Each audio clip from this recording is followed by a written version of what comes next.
Good evening, everyone, ladies and gentlemen, and welcome here at the Faber Studio at Sint Anne Parochie at this second theme night of the Media Art Festival 2020. As you may already know, the festival itself unfortunately cannot take place for obvious reasons concerning the corona crisis, but the festival organization is still working hard and trying hard and hoping hard to make the festival take place coming year, starting from the 26th of February. So put it in your agenda, maybe. So for now, no festival, but still 3 team nights, which started yesterday with an evening about culturenomics. Because of the same reasons concerning COVID, we decided to only stream these nights online, so without a live audience and just a few guests, or a few guests tonight. We got quite some guests still. And maybe good to say, as you can already hear, all 3 evenings will be in English. Let me first introduce myself shortly. My name is Anjan Troonstra. I'm a comedian, a musician, and a moderator. And tonight, I'll be your host and lead you through this evening. These 3 team nights, they are organized and presented by the Media Art Festival in collaboration with the RUG Campus Friesland, the Hanze University College in Groningen, and ARC in the North, Artistic Research Community. And the idea of these evenings is to have 3 interwoven online nights full of exploration, discussion, and artistic inspiration. The central main theme of these nights is here and now, and every evening has its own sub-theme. As said before, yesterday we discussed culturenomics. We zoomed in on the appreciation of culture and the economic value of the cultural sector. Tonight we'll discuss the subject of not knowing, quite a matching theme in these times of crisis and uncertainty. And tomorrow, on the last evening, we'll talk about our human relationship with nature and how art reflects on that theme. But first, let's start with tonight. Tonight we'll zoom in on the matter of not knowing, because in the light of this crisis we are all in, we are all confronted with uncertainty. Unexpectedly, we were suddenly face to face with an unknown new reality that doesn't seem to rhyme with our known, predictable daily lives and our old, familiar patterns. And while some of us try to give this new situation a place, other people seem to drown in these deep seas of uncertainty. The Media Art Festival invited a group of artists to investigate by experiment the force of not knowing. And it will be a search in which not knowing is embraced as an opening in the tissue of the familiar, to put it nicely. Or to cite John Cleese, it's a choice that also demands acceptance of the light discomfort or fear for this position. What you're going to see tonight is the performative results of the meeting between all kind of different artists, researchers, and philosophers. And on the basis of the work and experiments and dialogue, they invite you at home as an audience to take part in a quest for a renewed trust, I think, in still not knowing, without losing the here and the now. For me as a host, tonight is also really an act of not knowing, because I am as blank as you at home about what's going to happen. So we'll see what this evening will bring. After all the experiments, you'll see a lot of experiments in which you are actively participating. And afterwards, we'll talk with some of the collaborators here at the table a little bit more about it all. And we also invite you at home to take part in this discussion. So all of you feel free to put your remarks and your discussion points and your questions into the online chat, and we'll try to take them with us in our debate. One more thing, if you want to donate to the Media Art Festival, you are very welcome to do so. You can find a link underneath the online chat where the donations can be made, and we warmly encourage you to do so.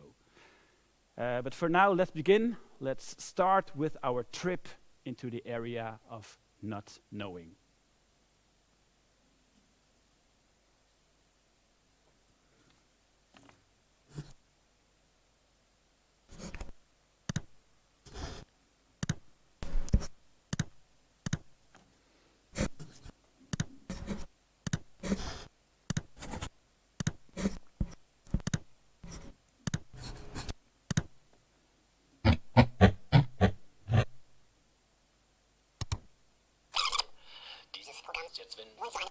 And we'll start with the making unit, consisting of 3 artists. I'll introduce them shortly.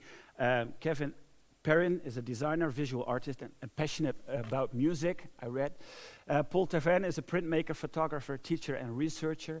And T.S. Anna, as you call yourself, your work involves intuitive and intellectual speculation about knowledge, knowing, and not knowing, in a search of truth in an age of post-truth, which sounds very beautiful. Welcome to the 3 of you. Together you form the making unit. What is the plan? What are you going to do tonight? The plan is not sure. We need a microphone. Our plan is not yet sure. So we are just going to work together, and we'll see what comes out of it. And how will you start out? What's the beginning point of what you will do? The starting point, Anna. Yes.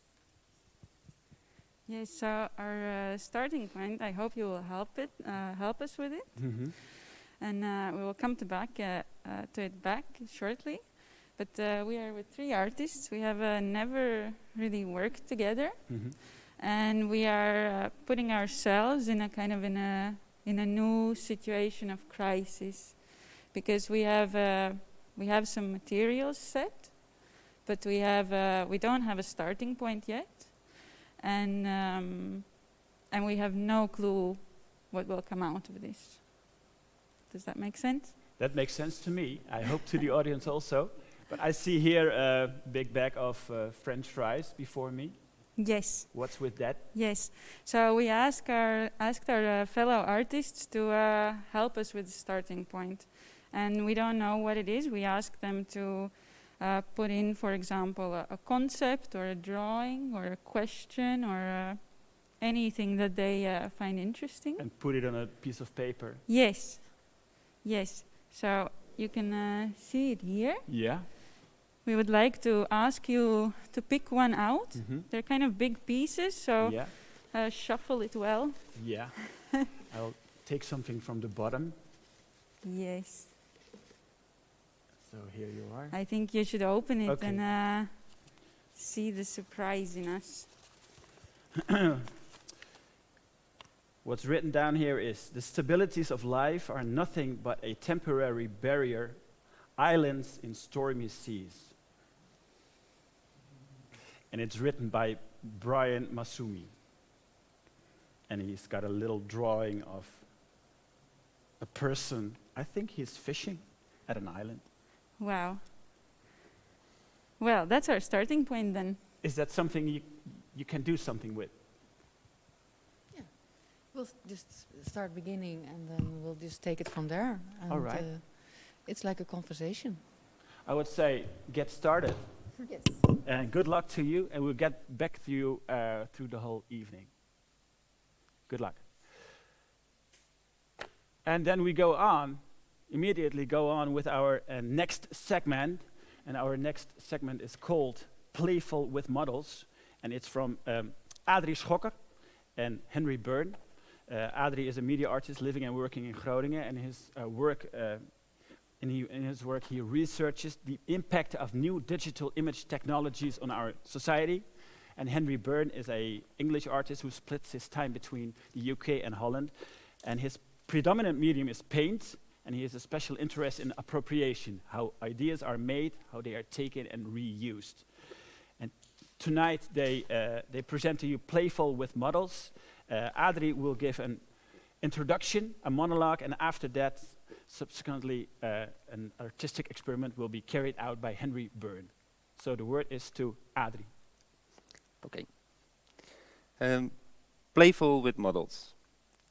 During our exploration of not knowing, we had several encounters, together as a group, but also one-on-one. We had open discussions and work sessions, both online and offline.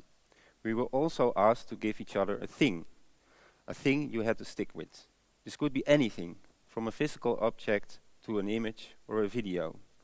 As artists, we discussed elaborately the idea of not knowing as an artistic space where new experiments, ideas and concepts are created. One of the most important things I have learned when I did my study at the Art Academy in Kampen, by trial and error, and by a lot of doubt and desperation, is to give a potential good work of art a chance to evolve. You need to free yourself of expectations and open your mind for the unexpected and let things to take shape as your body interacts with the materials. A mindset you then will train and nurture as one of the most important tools in your artistic process. We can talk endlessly about this mindset as artists. But the longer you talk about it, the more endless it becomes. Looking at not knowing and uncertainty, how much does this mindset help us or others with coping with real-world problems? At some point during an encounter with Linda, we started using a model to get grip on the artistic process we were talking about, the learning cycle of Kolb, developed by education theorist David Kolb. The model is shows in a seemingly clear way the different stations you go through in a learning process. An interesting model that can help you to clarify the artistic process, as you recognize immediately the different stages from your own artistic process. As part of our encounter, we were given two things by other group members: a set of photos and another model. The model given to us was the interpersonal zones of Edward T. Hall. The model describes the different ranges of physical distance between people, from intimate to public. In the beginning, we briefly looked at Hall's model, but after a long talk about artistic creation and examining the model of Kolb, we returned to the model of Hall to take a closer look. What is interesting about models is that they seem to tell a story. They transform a mystery into a puzzle. They really can help you to make sense of something complex in a simplified and stripped form. What is also interesting is that, and I'm not sure if that's only an artist thing, you try to challenge the model. You start playing around with it, reorganizing it in a way that makes more sense to you. You see all these shapes that you want to rearrange, especially the model of Hall, that you somehow try to understand in these times of seemingly diminishing borders between the different spaces and distances due to technological developments of today. This exercise reminded me of a passage in a book I recently read. The book, Radical Uncertainty, written by two researchers and economists, John Kay and Mervyn King, describes how the emergence of probability mathematics throughout the centuries slowly gained a solid ground in science and economics, and the way we look at the real world and the way we make decisions. In the chapter called Telling Stories Through Models, they explain how models can help you to understand complex problems by, instead of using equations that are only understandable by a small group of experts, instead using elements or narratives from the real world. Basically, to tell a story that in a simple way illustrates the hypothesis. They argue that this thinking in models, especially in economics, much influenced the strategies developed and decisions made over the last decades, only to experience an unprecedented event in 2007, the credit crisis, that was not foreseen and predicted with all of these models. The problem with models is that, like photographs, we tend to think that it describes the world as it really is. But a small world model doesn't do that. Its value lies in framing a problem to provide insights into the large world problem facing policymaker, and not to in the pretense that it can provide precise quantitative guidance. You cannot derive a probability or a forecast or a policy recommendation from a model. The probability is meaningful, the forecast is accurate, or the policy recommendation well-founded, only within the context of the model. In finance, economics, and businesses, models never describe the world as it really is. Going back to our exploration of not knowing, in the artistic process makes me wonder, is our artistic mindset also not a small world model? An artificial space constructed and controlled by elements like the walls of our studio, the materials we like to work with, and the time we allow ourselves to inhabit that space. A space disconnected from the real world that can help us to make sense of the real world. So, if for a moment we accept that our artistic mindset is a small world model, what are we still doing here? Shouldn't we go out immediately and find the world and each other as it really is? The exploration of the meaning of models was an interesting exercise that gave unexpected insights in how to look at an artistic process in these times of uncertainty. But also the models themselves were fruitful materials to play around with. In the end, we're still artists, so we'd like to play around with it. To reorganize and to remix, to reflect upon, and just to see how the meaning changes and what new stories the models will tell us, even with new interesting perspectives and results. I would like to give the word to Henry.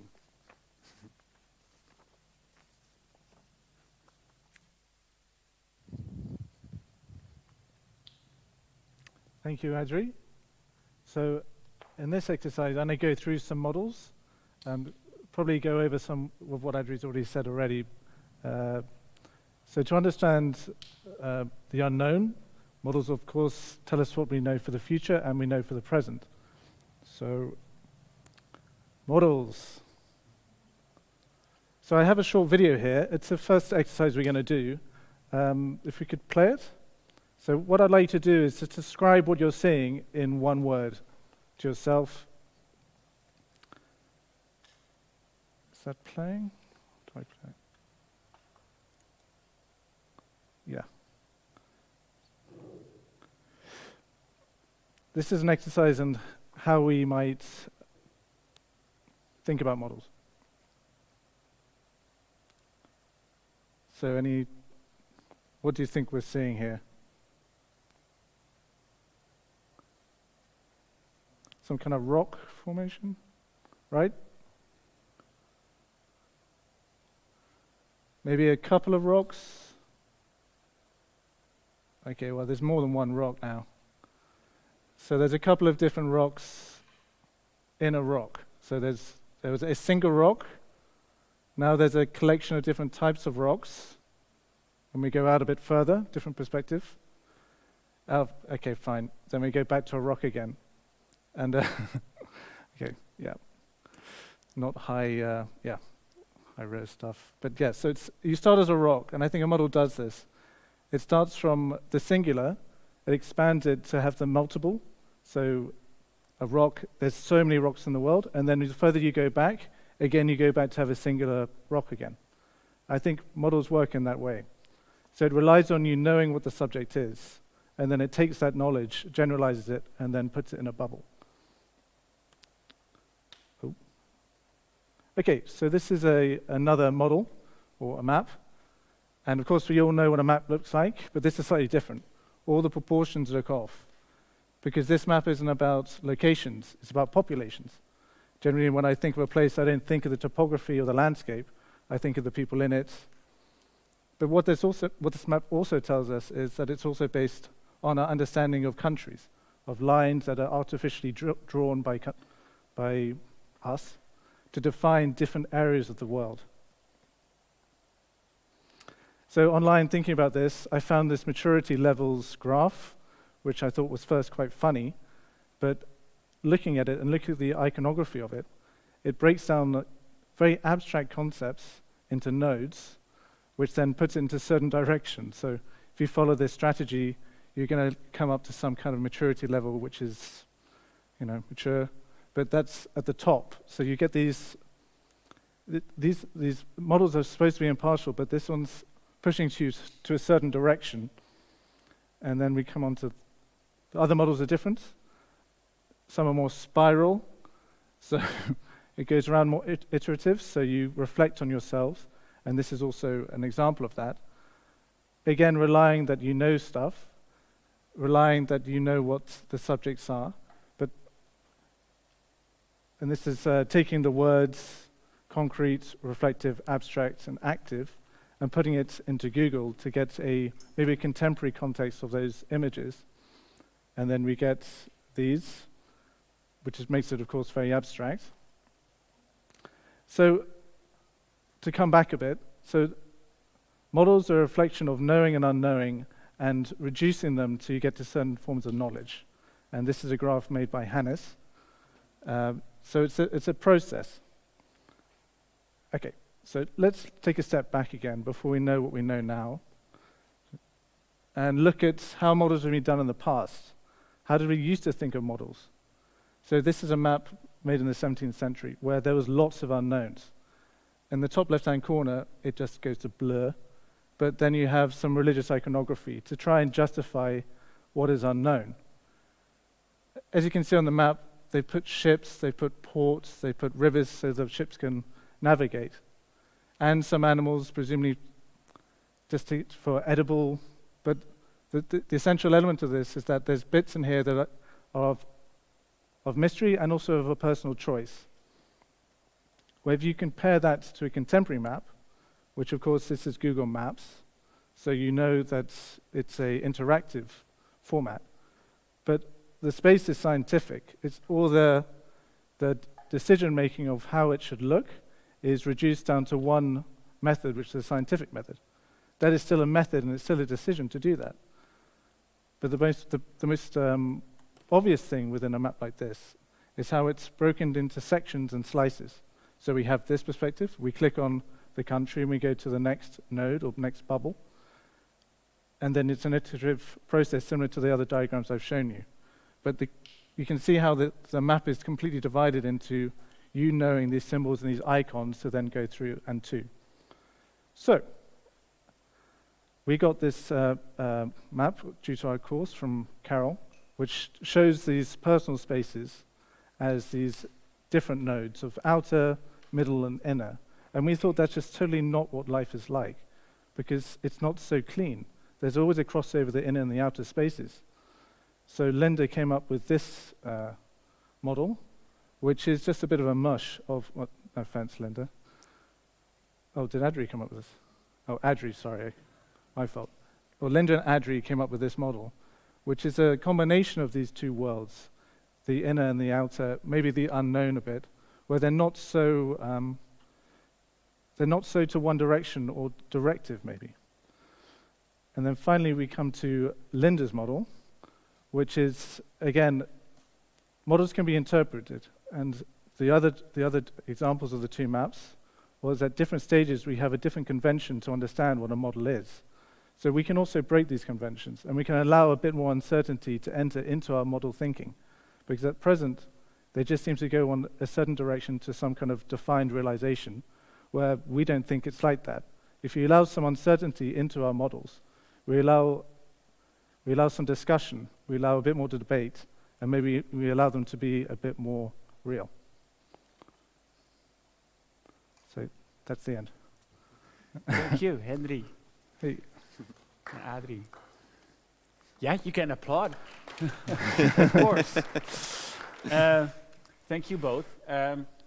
You were talking about models. Where did this whole idea, this whole choice for working with this modeling idea for this night, where did it start for you? Shall I start? Yeah, please. Well, so as I already said, we had a couple of encounters, and well, we did a lot of talking, and then maybe it's a bit from the way I experienced a bit personally, but the more you talk, sometimes the more ungraspable things get, Mm-hmm. and you try to understand your own processes, and you just try to somehow get a grip on things like this not knowing. And the interesting thing is that somehow in a way you try to make a model already. Maybe. Yeah, maybe. Yeah, but you try. Yeah, in your head maybe. Yeah, but you got a sense of what it should be. I don't think you can escape it. I think it's just the way our brains have formulated it. And not to say it's not even not been like that. Yeah. We're constantly looking for certainty. So it's just something we do. But so if we do that, then maybe get some systems that allow us not to think like that a little bit. Yeah. But at the moment, everything seems to be putting us into a system which forces, well, not forces, but suggests some form of certainty or some form of like end result of realized moment. And we don't think that's true, because that's never the case. Like the crash of 2008, it's you can fool yourself into thinking there's an element of we've got it all figured out. Yeah. And the more you can allow that to have a valve to get the uncertainty into stuff, then maybe the more we don't have to have those, we can allow many more ideas in. So the model structure can be revised a lot, we think. Yeah, and it's what I thought personally was interesting, that because you try to you use models, but as an artist you also straight away want to rearrange it. But somehow it also, when thinking about these models, it somehow also, as I try to describe it, it also very much helped to looking at your own work and process, and somehow also critiquing it a little bit. In what way did it help you? Well, I think in these times of the crisis, and when I look at my art practice, for example, well, I think when all the measures came into effect, I think in a matter of 2 weeks, my whole agenda was empty, and that is a bit weird. So because suddenly you're not out there anymore, and so that really makes you think, okay, but how can I somehow still be useful in a way? Yeah. And so when I was thinking about these models, I realized that you are also, maybe the process where you're in is also a very comfortable process. You are maybe because of all the work you did through the past years, it's like a very almost artificial, comfortable process. Yeah. And for me, thinking about these models made me realize, okay, maybe it's also time to get out of this process more. So you asked in your monologue, you asked the question: is art not just a form of a small world model? What would your answer be to that? Yeah, I thought it's just a thought game or a generalization maybe, and I think it is a way to justify to go out when you think according to the logic.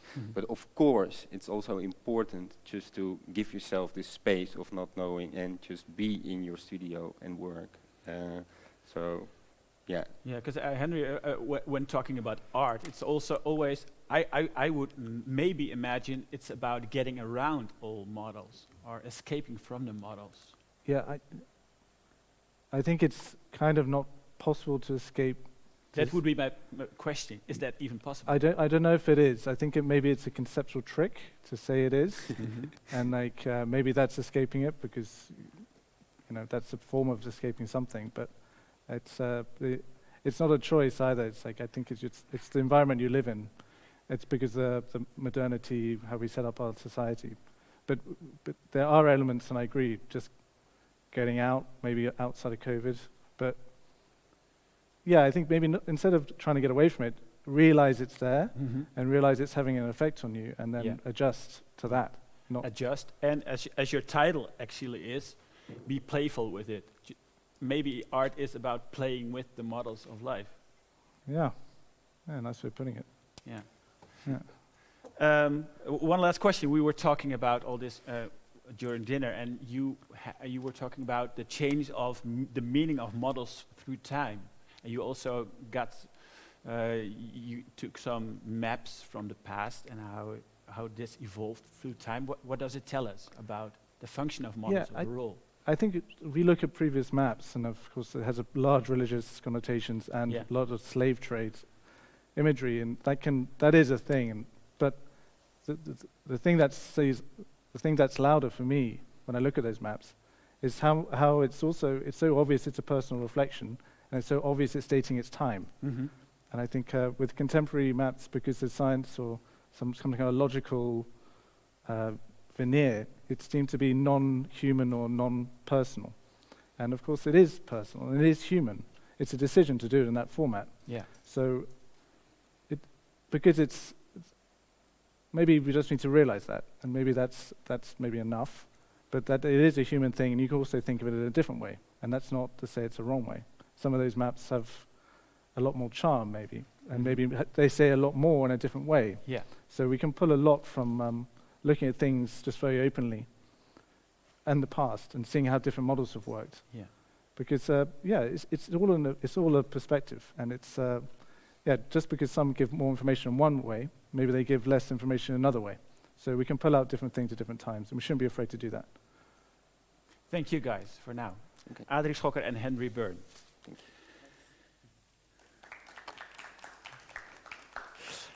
Before we go on, we go to this charming lady behind this plexiglass piece, which is called the Associations Unit. Inbal Herstig is a conceptual artist, visual creator, and writer.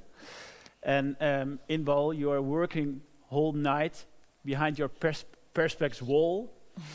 Can you explain a little bit of what you are doing and what you're trying to do for tonight? I'll join you. Yeah.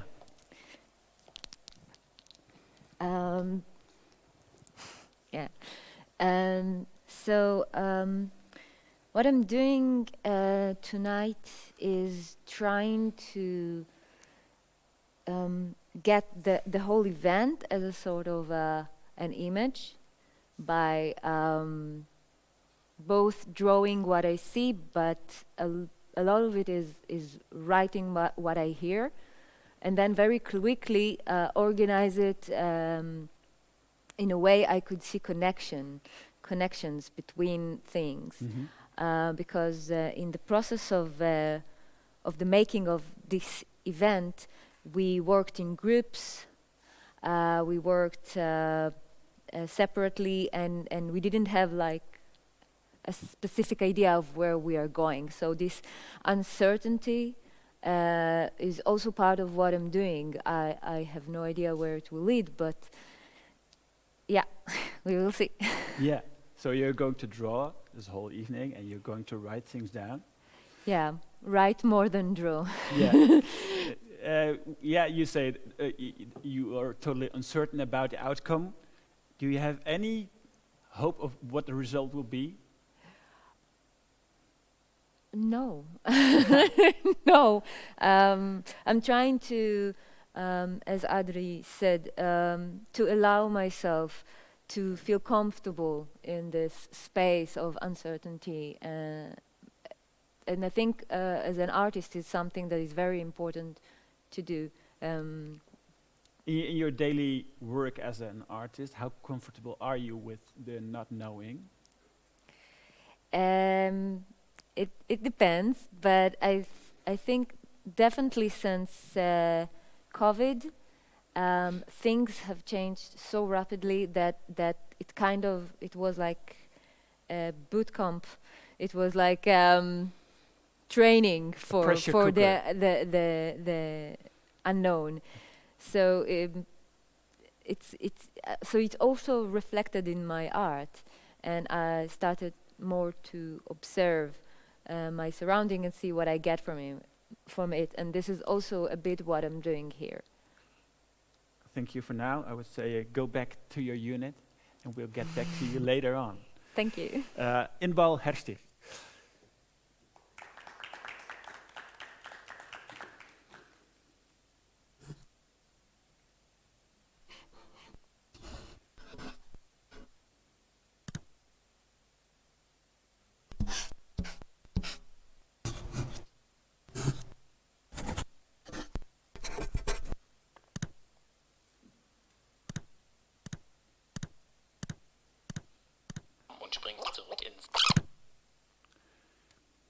What do I pretend not to know? That is the question and also the title of our next item. And it's presented by Bibi Straatman, who is with us online. Bibi Straatman is a research director, being political in art and design of the research group Image and Context at Minerva Groningen. And she is also a lecturer in cultural studies and design research at the Artes Fashion Master Arnhem and at the Utrecht School of the Arts. And she talked about this quite, for me, mind-boggling question of What do I pretend not to know? I would say, Bibi, the camera and the microphone are all yours. Okay, thank you. Can you hear me all? Yes, like this? Or not? Sorry? Yeah, am I hearable? Do you hear me? Yeah, we can hear you. Yeah. Oh, okay, good. Well, Sorry. I prepared some reflections, and usually normally I talk freely, but I will, for this event, I will read my text, because it is also rather mind-blowing for myself to think about this, like the reflections on the not knowing already, but that pretension. Well, what I started to do was that I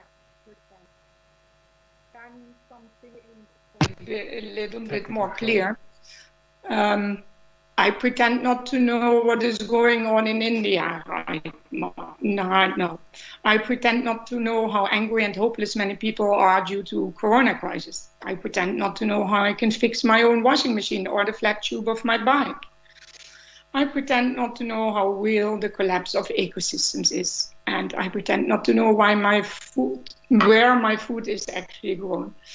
So my main point in this search is that our neoliberal society has tried to turn us all into consumers, so more or less little princesses that want to be serfs. And many of us as well, not only Trump and his team of lawyers, pretend not to know, say, that there is an ecological, political, economical crisis unfolding, and the COVID crisis, and that the ice masses in the North Pole and the South Pole are melting, etc. And this is also what a girl named Greta addresses now already for 5 years. And she's not angry about the ecosystems. Her anger is caused by the fact that most of the decision makers and many consumers of this world pretend not to know what is going on.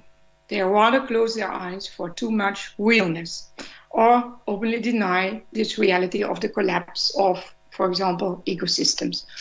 And this denial happens not only here in the realm of politics, but on many levels in our society.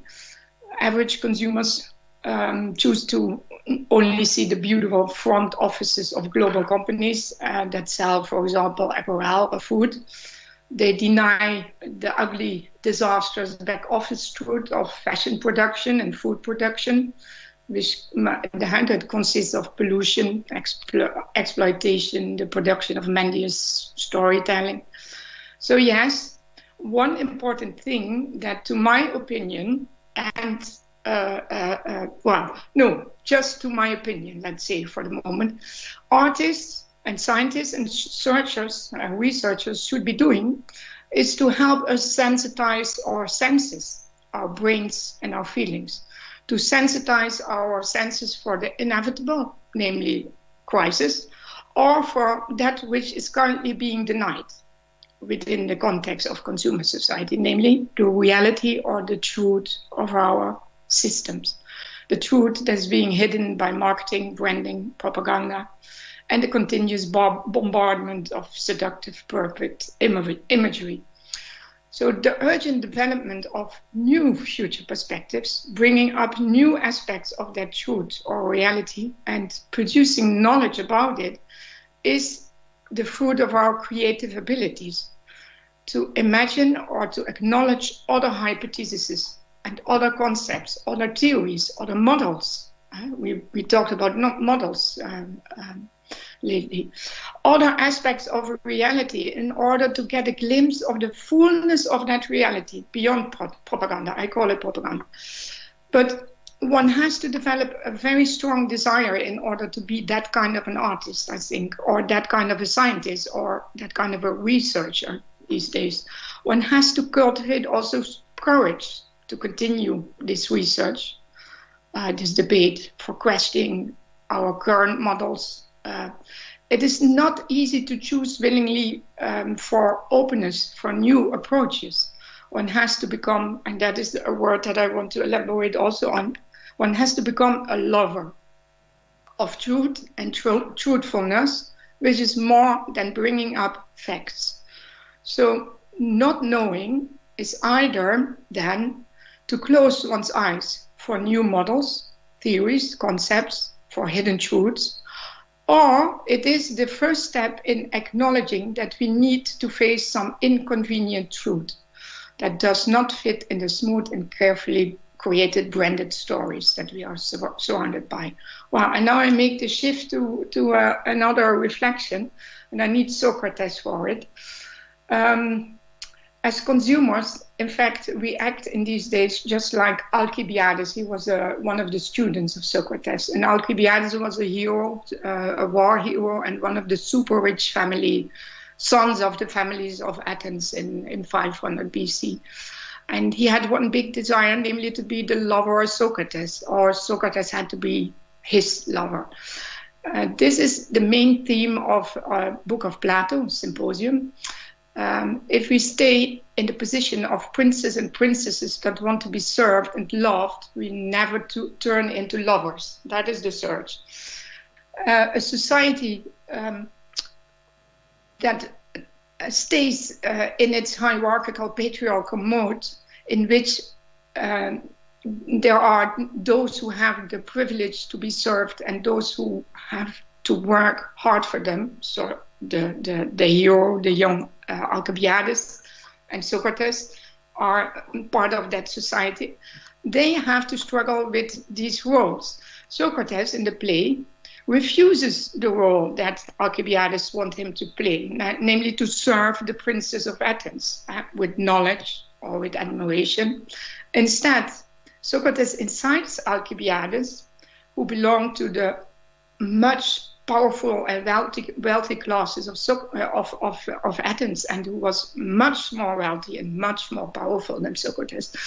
But Socrates incited Alcibiades to shift from the beloved to the lover position, which means to start to formulate his own desire for knowledge or for truth, to find out about his own part of research, and actually to take the risk to become a lover meant in those days more or less that the lover takes what is his due.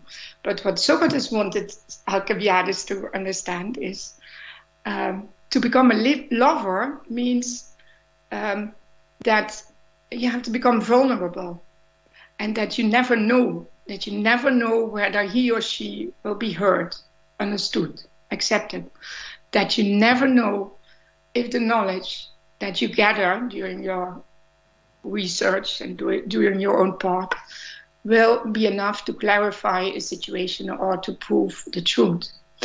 Being or becoming a lover within a still patriarchal society or within still hierarchical protocolized institutes and global companies in these days means as well to risk to follow your own path and the questions of your own mind, to encounter your own challenging. And it means, according to Socrates, to love without knowing. Knowing if the other will accept you, if the goal will be reached, if your desire will be fulfilled, if the lady or the gentleman will listen, if you will have an audience. And it means also to never try to acquire knowledge without loving. I hold, together with Socrates, this conviction that a democratic society like ours can only flourish if we are prepared to become lovers in this non-hierarchical, non-patriarchal way. Learning to act according to your desire instead of staying in the passive, spoiled mode of these beloved princesses and princes who want to be served. So by way of conclusion, I could say that the not knowing, as far as it concerns us as artists and researchers, is an attitude of openness, of being a lover, of trying to open up for others and for other future scenarios, for other models, or ways of encountering the world, for other ways of collaboration, of trying to open up to our problems and to open up to each other, to become vulnerable as human beings between other beings. And as far as this concerned us as consumers, so as far as we also are consumers, we are not only artists or researchers or lovers, we are consumers. The not knowing is often an attitude, an attempt to close one's mind for reality or truth, because in order to buy into our consumer paradise, we very often fall into denial.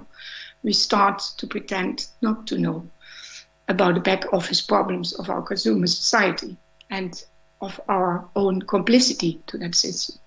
So that whole issue about the knowing and the not knowing and the pretend to not know is really a kind of a Borromean knot that, well, we have to unravel, I think. And well, I hoped that that this little reflection could contribute to the earlier debate.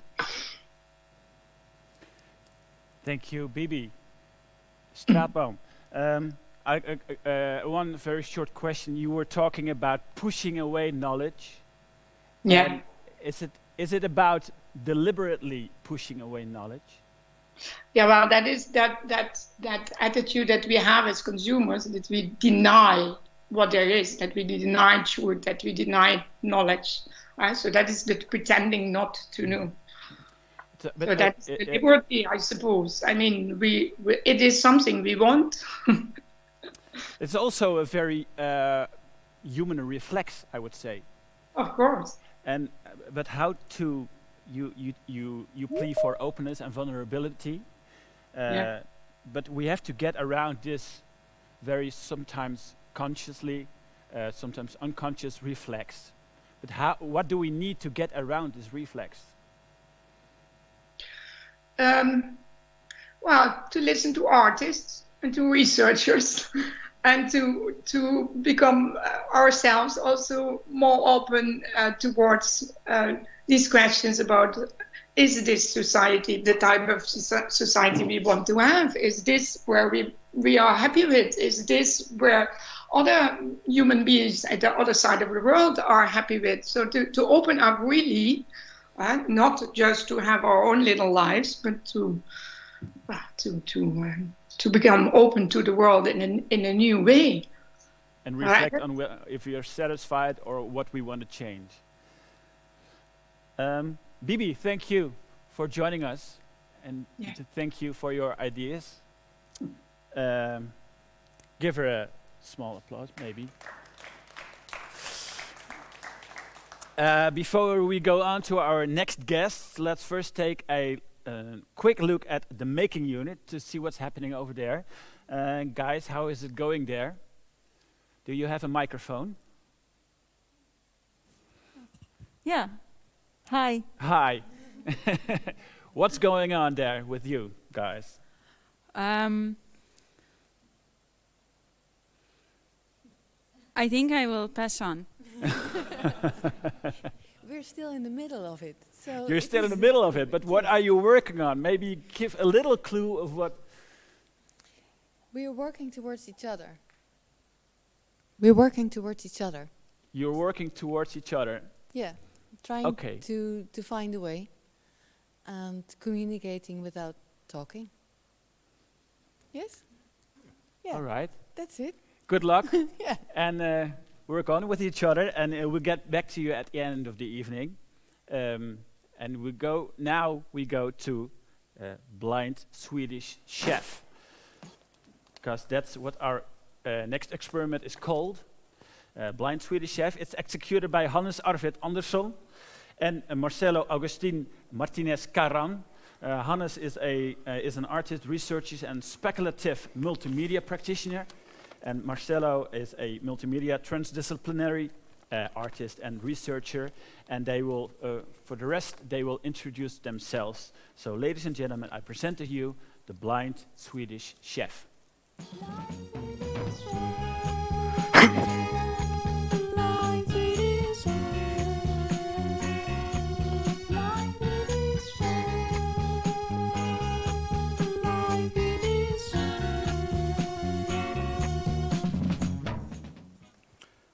As a modern human, it's easy to feel overwhelmed by the ongoings of the seemingly chaotic entanglement generally referred to as the world, where we find ourselves at the mercy of everything from our own subconscious selves to other people who understand as little about what's going on as we do, to all kinds of environmental situations, economical situations, political situations, pandemics, and so on. As if this was not complicated enough, we now have to share this mess with semi-autonomous computer programs, the doings of which nobody seems to have much insight in or agency over. In light of the complexity of the current condition, our ability to perceive the ongoings seems somewhat limited. How are we expected to work under such circumstance? As many successful implementers of algorithmic processes, such as internet moguls, for example, Facebook and Google, have long since realized perception is overrated when it comes to organization. For why analyze if we can outsource and automate? In an attempt to better ourselves as humans and increase our efficiency, perhaps we should apply a similar strategy to our own activities, our actions, and our planning. In order to probe this, we will now attempt to apply an algorithmic logic to a common day-to-day activity, cooking. To do this, I have decided to outsource all perception, acting, and tangibility to a remote assistant, who will perform the cooking actions according to my instructions, communicated via voice link. The actions, in turn, will be dictated by the blind cooking algorithm, which we have created, which is a logical recipe generator that is based on a rule set derived from common cooking practice. I am the blind Swedish chef, and I have with me here also my master algomologist, Mr. Martinez, who will now explain the algorithm. Thank you, Herr Chef. The blind Swedish chef's algorithm is derived from a main recipe template that you can now see on the screen. A template where all the specificities have been removed. These will be replaced by content generated by the algorithm. Thus, this allows for an astronomical number of possible recipes. The algorithm generates and selects a standardized measuring units and an array of common kitchen appliances that one can find in any decent kitchen. It has 3 steps. Geospatial location, namely up, down, left, or right. A Boolean quantity, most and least, positive and negative. And an array of adjectives that has been selected out of a database of the 4,815 most common adjectives in the English language. Now, a welcome for you, our remote cooking assistant, Lola. Hola, Lola. Aloha, hello. Hello, Lola. Can you hear me? Yes, can you hear me? Yes. Amazing. Are you ready to cook?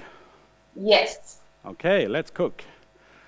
Algorithmic master, give us the first instruction.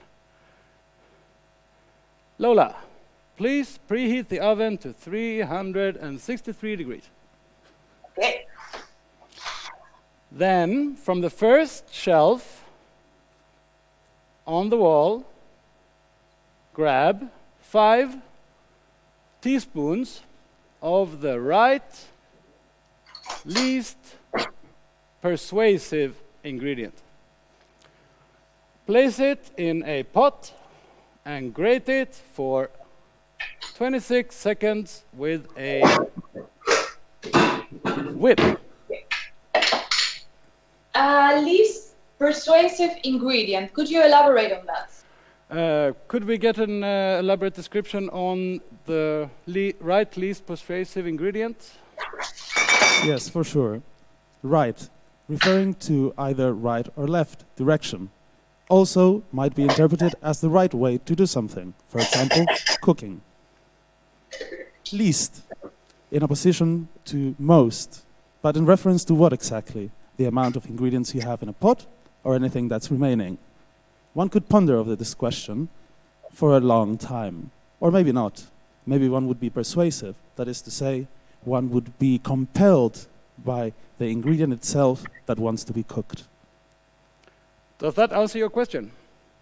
Yes, all clear now. What's the next step? Okay, the next step, have you placed it in a pot and grated it for 26 seconds with a whip? Yes, sir. Yes, perfect. Moving on. From the bottom shelf in the cabinet, take 9 centimeters of the right most commanding ingredient and add it to the pot. Okay. Then 9 centimeters. 9 centimeters, yes. Yes. Yes, got it. Then from the first shelf in the cabinet, take 5 milligrams of the biggest, most prompt ingredient. How And many milligrams? yes, 5 How many? milligrams of the biggest, most prompt ingredient. Okay, 5 milligrams. Yeah, got it. Yes, and from the same shelf, Yeah. take 17 spoons of the furthest, most limping, okay, the furthermost limping ingredient and spread it with a scissors before adding it to the mixture. All right. Could you clarify limping for me, please? Could we clarify limping? Limping. It's the act of not knowing where one is going, but intending to arrive there with a certain presto and a certain attitude. This can result in a motor malfunction of the human body. Therefore, activating a discordant movement of the limbs. Does that answer your question? Yes. Thank you so much. Great. Have you spread it with the scissors? Yes. Perfect. Then from the second shelf in the fridge, take 7 inches of the right least minimal ingredient and place it in a cup. 7 inches. 7 inches of the right least minimal ingredient. Yeah, got it. And then from the top shelf on the wall, take 3 grams of the biggest, least floppy ingredient and place it with a spoon, and press it with a spoon for 72 seconds before adding it to the cup. Okay. 72 seconds. 72 seconds, yes. Got it.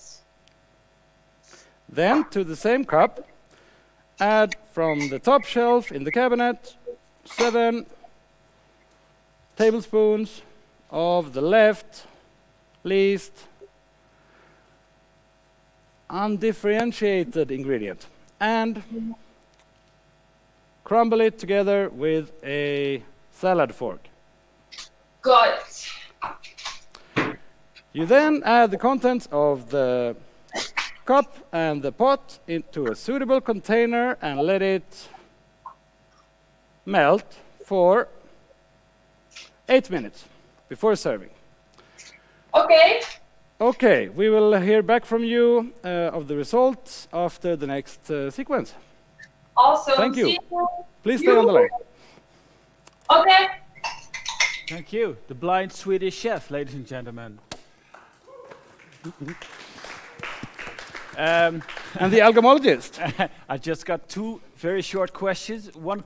Question number 1, you are blind, but you are still quite able to read the recipe. Well, I'm figuratively blind. Okay. Yes. And the other... As a chef. That's, yeah. Yeah. And the other, with this recipe and the oven on 363 degrees, Yeah.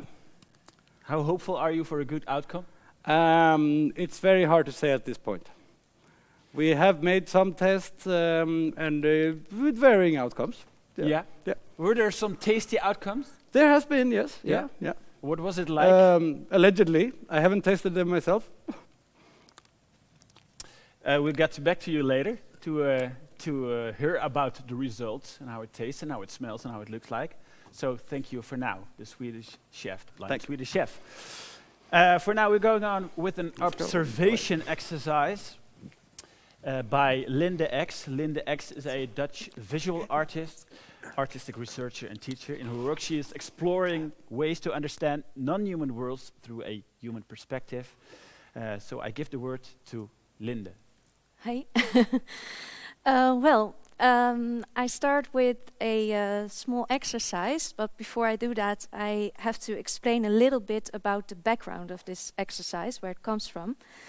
And it started more than 2 years ago, when I decided to understand a field.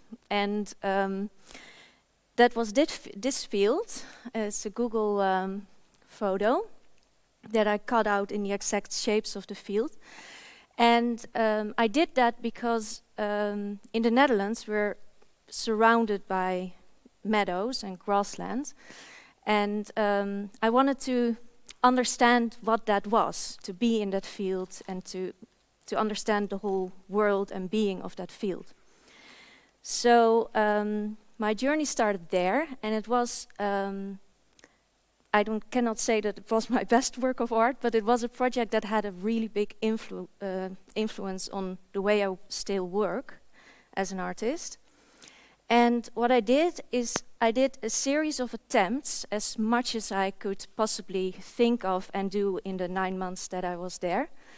And the attempts were very different. So I did attempts that were about basically making models, like we've seen before, making maps in all kinds of different shapes and forms and ways. I took a lot of samples, as I call them. So I made collections of different plants in the field and colors, different types of moist, you name it, and I tried to collect it. I made a lot of explorations of visual things that I saw. I collected a lot of inputs about the whereabouts of the field and about information that could help me to understand it. But I also did more personal attempts, like I call them encounters. So I made drawings with materials from the field. I wrote a lot of texts as sort of conversations between me and the field, or elements in the field. And I made, with all the things that I found, I made translations into works and installations, and worked with scientists in laboratories. So it's like a very layered way of looking at something that is seen as quite obvious to a lot of Dutchies, at least. So I wanted to, because we talked a lot about models as a way of looking at reality, I wanted to do a small exercise with you at home. And I think most people have in their surroundings now a piece of A4 paper. So maybe you can fold it in 4 and cut like the middle out of it. So you have a kind of a framework. And put it somewhere next to your computer or whichever device you're looking at now. And try to observe that very real piece of space within the frame of your A4 paper. And to help you a little bit with doing that, I made a an image, a model again, basically, with layers of looking at that area.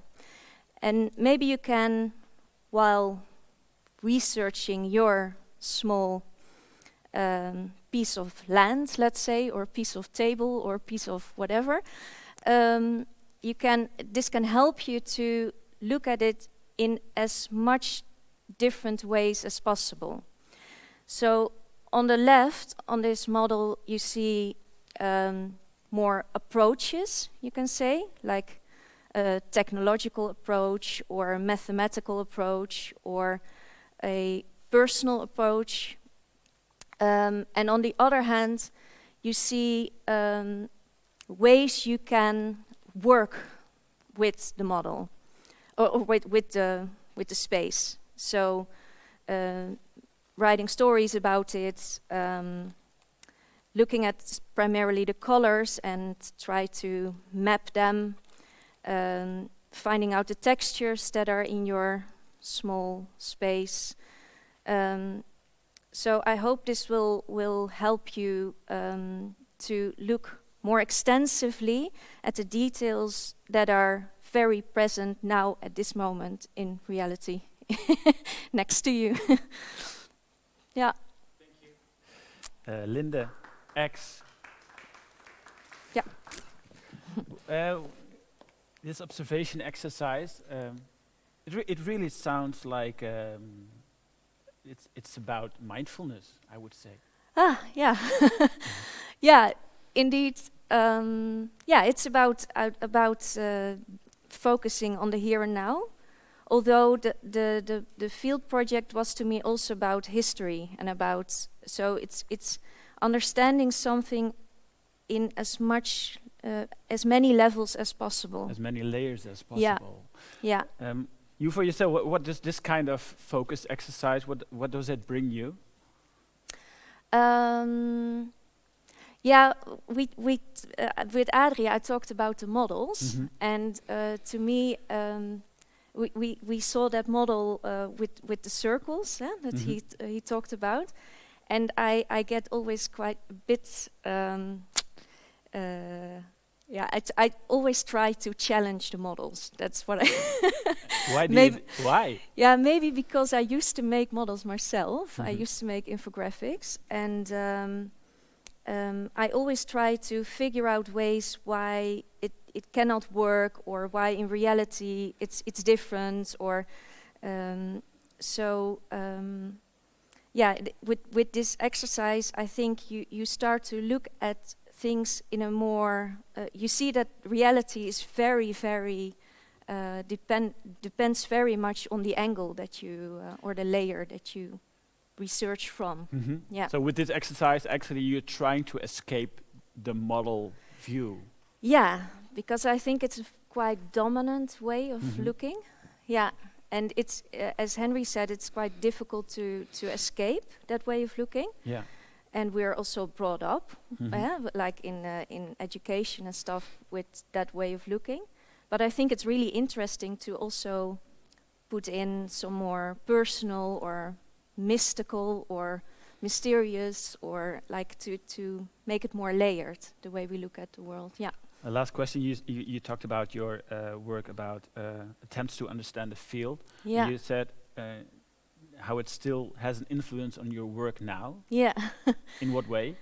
Yeah, well, this was a very, very big project. I mean, the field was already huge when you stand there as a human. So it's in size very big, but also in how many layers I used. So the projects that I do now, I still feel like it is an exercise of understanding something that I, as a human, cannot understand, because it's usually about non-human topics. But I still do attempts. So it still attempts to understand something. Yeah. For example, with this observation exercise. Yes. Yeah, yeah. Thank you, Linde. Okay. Linde X. Yeah.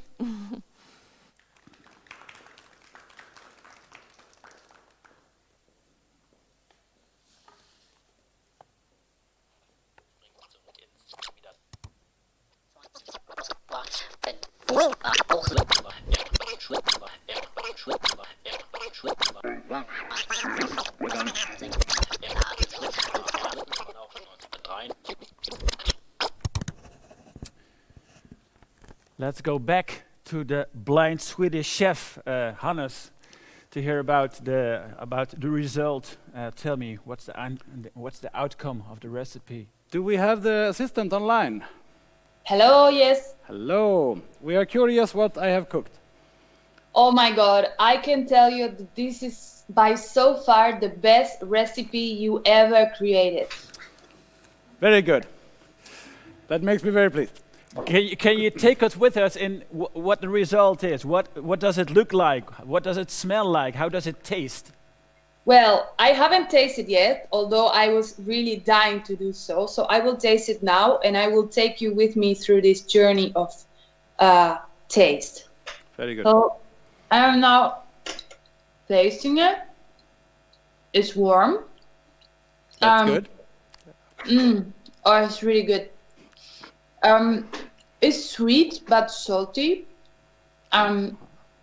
Cakey and very salty. And it's all over my mouth. It's delicious.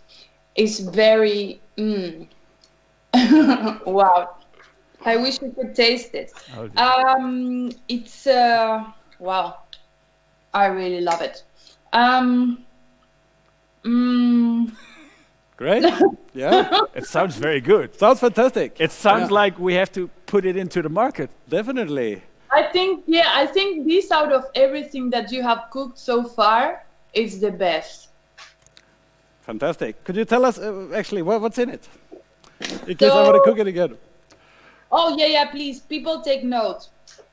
So first, the first ingredient was coconut oil.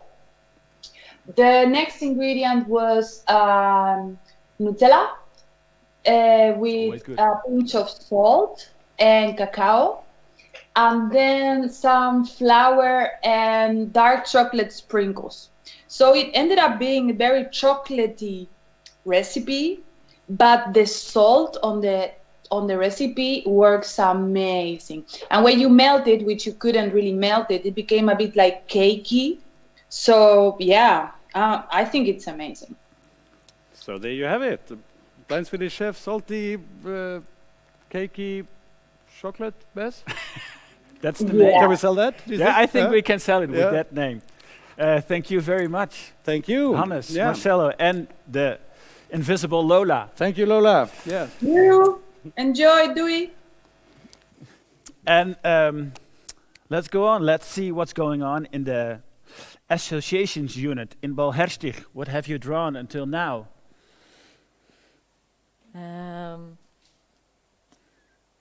Do you want me to come over or should I? Well, just maybe present it to us.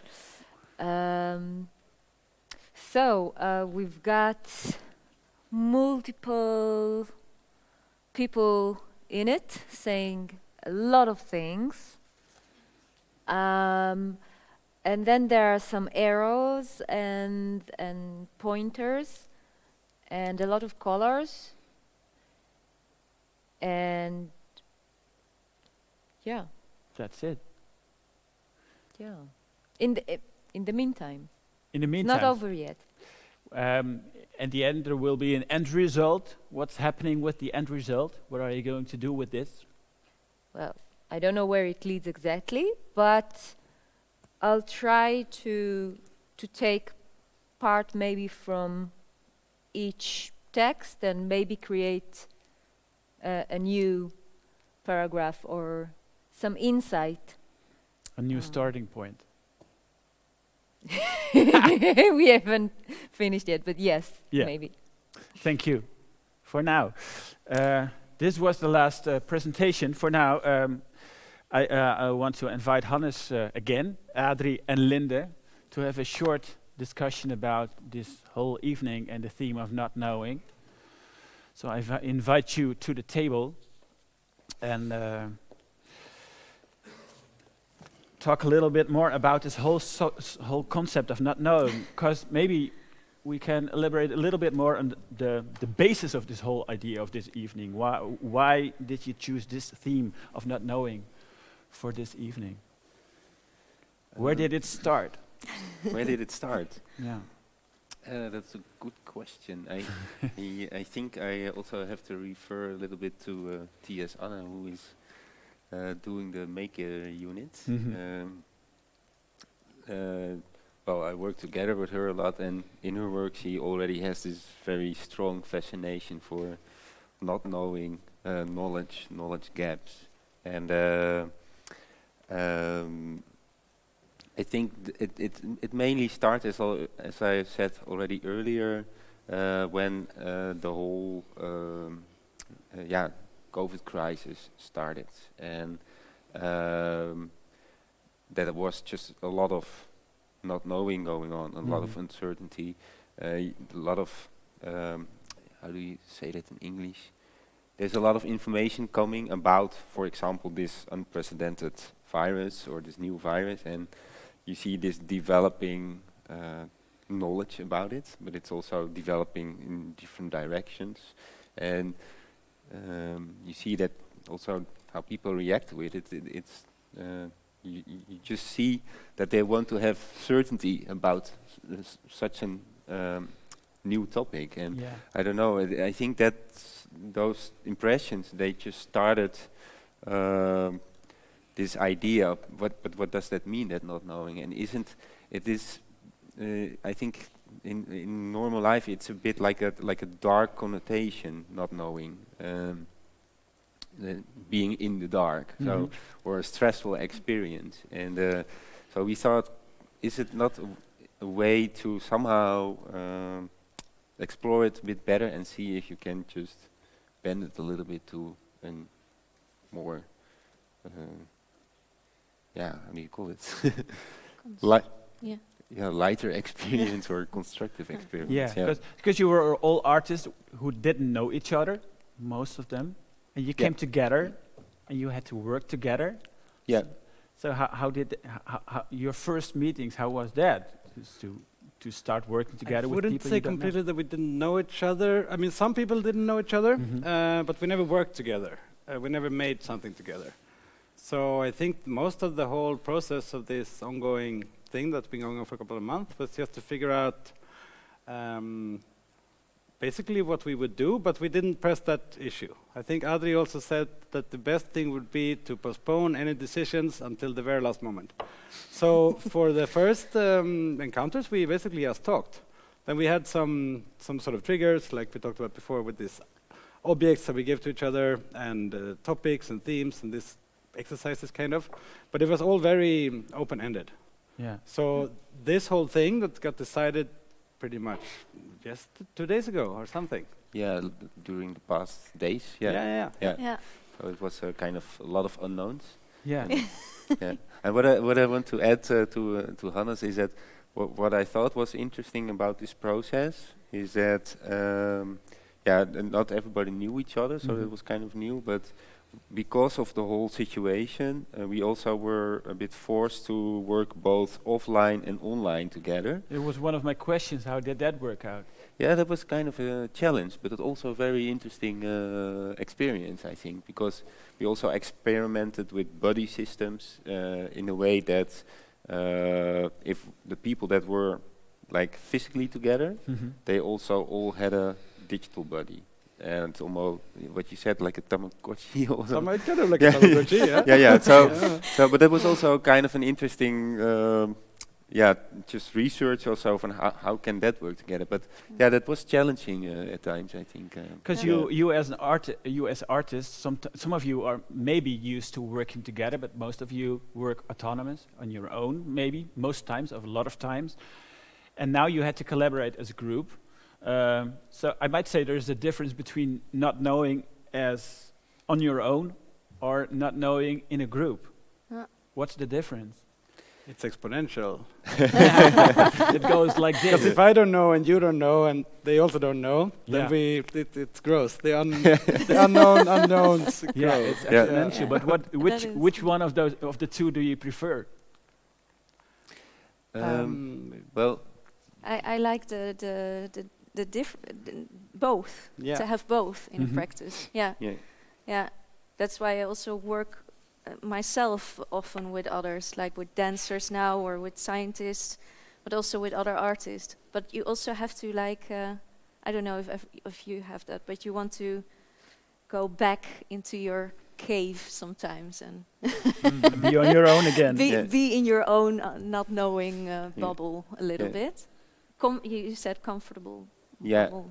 Yeah, that's what helped for me in this collaboration, and also because we consciously said let's postpone the decision. So Mhm. basically, we forced ourselves to also stay in the unknown.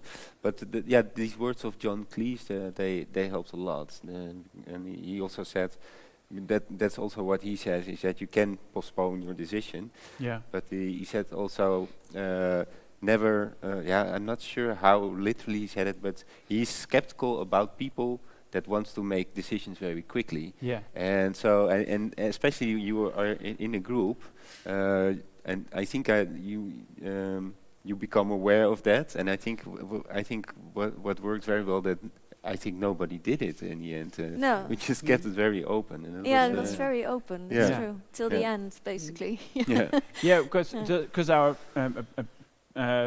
first impression about not knowing is feelings of uncertainty, feelings of discomfort, anxiety, even maybe. Yeah. But is there also, do you experience maybe as artists the positive sides of not knowing, and what are those yeah. positive sides? It was really funny. We talked together one-on-one, Adrie and me, and the first part of our conversation was basically only about the positives. And what are those positives? Well, it's part of a creative process. Mhm. Like, and if you don't do it, and you go from A to B too quickly to a result, you know already because of experience that you will not get a really good result. Yeah.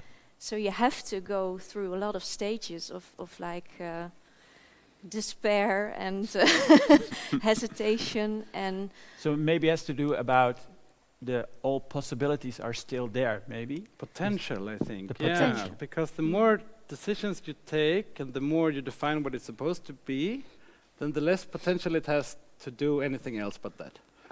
So I personally, if I can imagine completely what the thing should be, I don't need to make it anymore, because it already exists then. Yeah. Because then what's the point? Somehow. But I think artists in general are kind of comfortable with this. We need it, kind of. We need You need the discomfort to be comfortable. I don't know if we're discomfortable. We are comfortable being... with not with not having knowing very where we're clear going. plans. Yeah. Yeah, I can imagine. What we saw tonight is just, you said it's just a temporal result of the experiments. You will go on with this project after tonight. How will this continue? Yeah, that's a good question.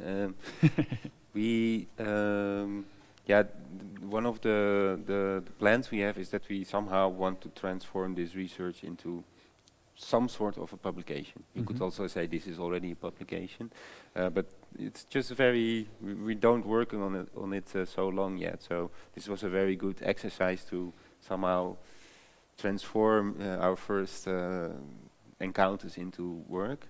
But personally,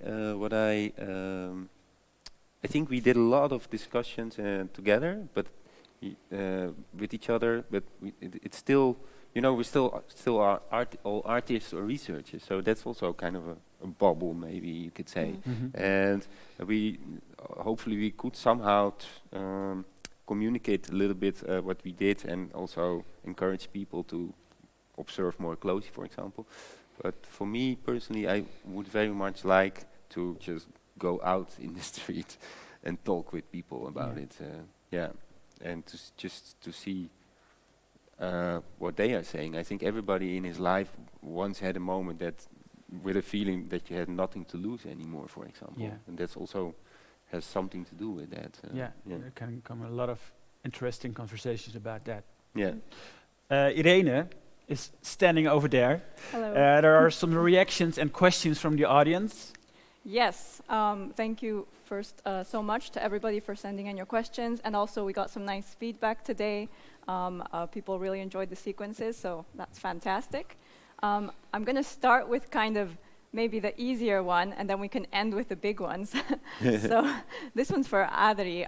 There was a bit of a discussion going on between George and Lola about during your presentation. What was the model that you talked about? Could you maybe clarify that? Well, I don't know it by head completely, but Henry showed it also in his presentation. It's very appropriate that you don't know it. Yeah, I don't know the stages, but it's like reflection, conceptualization, experience or experimentation, and then you have perception. And those are 4 stages in a circle. And Kolb described this model. This basically are all the stages that you go through when you want to learn or are learning something. You may watch the camera. Oh, over sorry. there. Yeah. Yeah. Hi. Yeah. So we at some point we were so much talking about our artistic process, and the artistic process is also like a cyclic process or an iterative process. So you start somewhere. Maybe one artist reads a lot, thinks a lot, and at some point makes something. And maybe another artist straight away gets some materials. So that every artist has another entry point in an artistic process. And this learning cycle of Kolb also shows that a little bit. It's like, it's not like a linear, or you don't start at some point. You can start everywhere in that cycle. And for me personally, thought it's an interesting model to also understand how an artistic creation process works. So, yeah. Super. Thank you, Adri, for that clarification and elaboration. Now the big ones. Are you ready? Hank asks, how would you define knowledge? So that's a question. It's a very philosophical question, I would say. Yeah. Who wants to elaborate on that? We made models about it. We did, yeah. Yeah. True. Yeah, you made a model and I made a model based on your model. Yes, but my model turned into like a paradoxical cycle. Yes. Maybe that's what knowledge so is. that's the models, but if you It's a should have a paradox. definition of knowledge, how would you describe or define knowledge? I think your way of describing it, and it's a paradox. So it's like a Yeah, maybe. Because what you know also informs what you have the potential to learn, right? So you kind of, it's a loop of some sort. Yeah, I think feedback loop.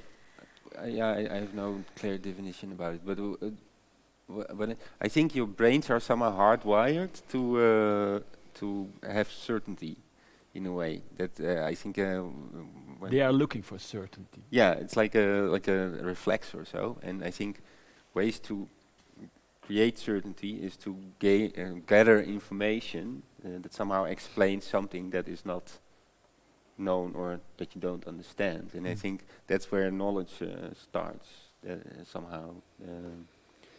That it helps you to somehow get this brain a bit at ease, and just to don't stress although out. we also talked about tacit knowledge, for example, that you have like knowledge in your body or knowledge in other forms. So it doesn't have to be cognitive knowledge, yeah? Yeah, you can also understand things in other.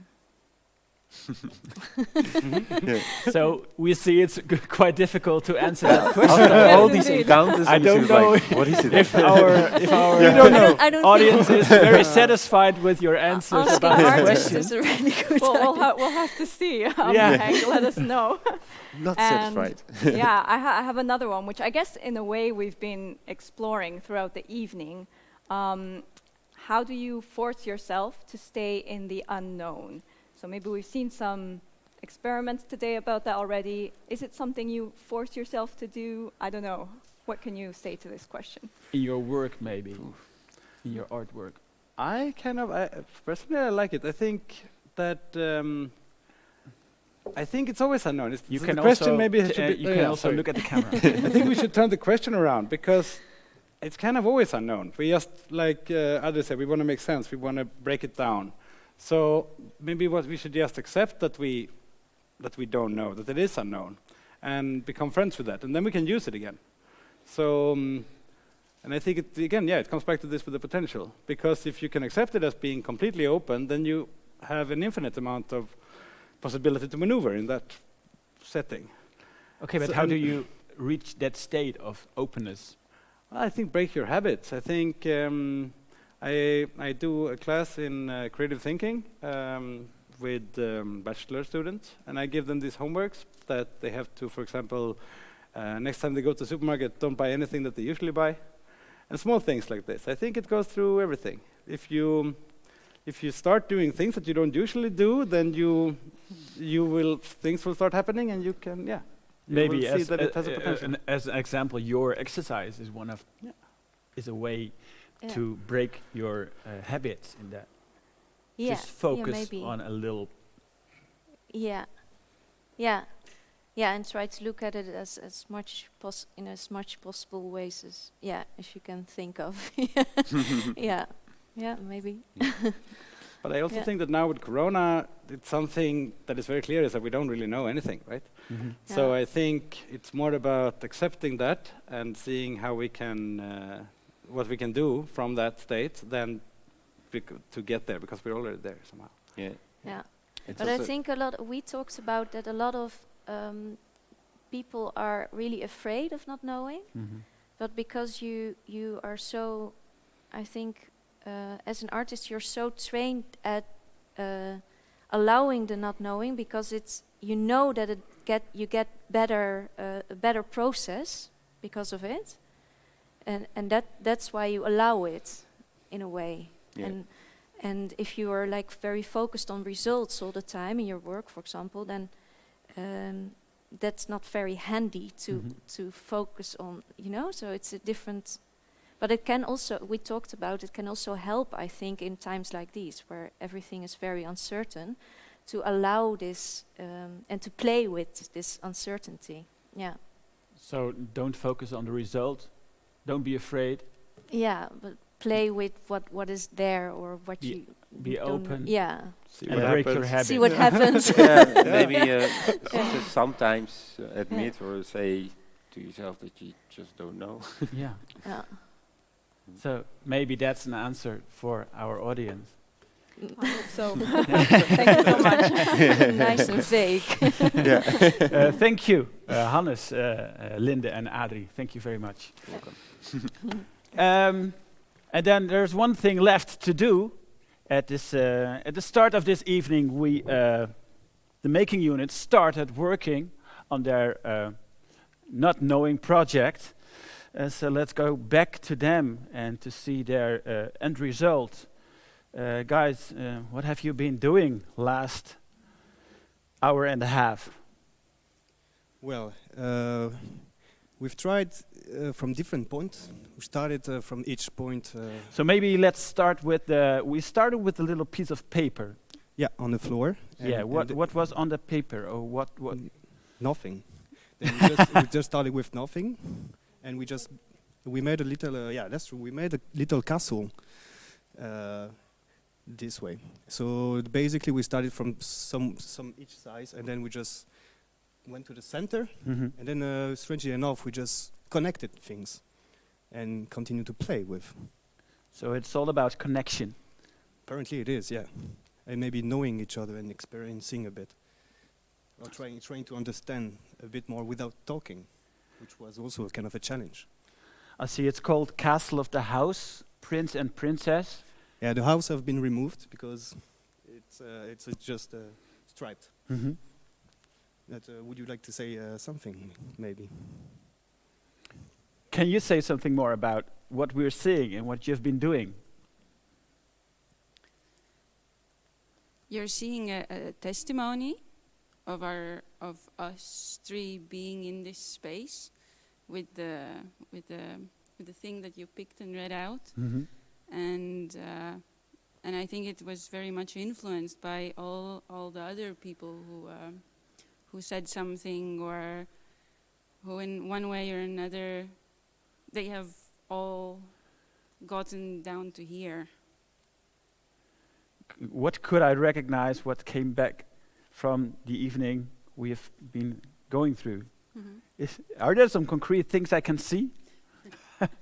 Well, you see the castle of the prince and the princess, and you see the big mess, the big storm, or the stormy sea that was in our starting point. And I'm just making this up, eh? Yeah, of course. And and on this, and he, she, or them, they're under this roof. They're in this comfort, looking down on the world, with this kind of illusion of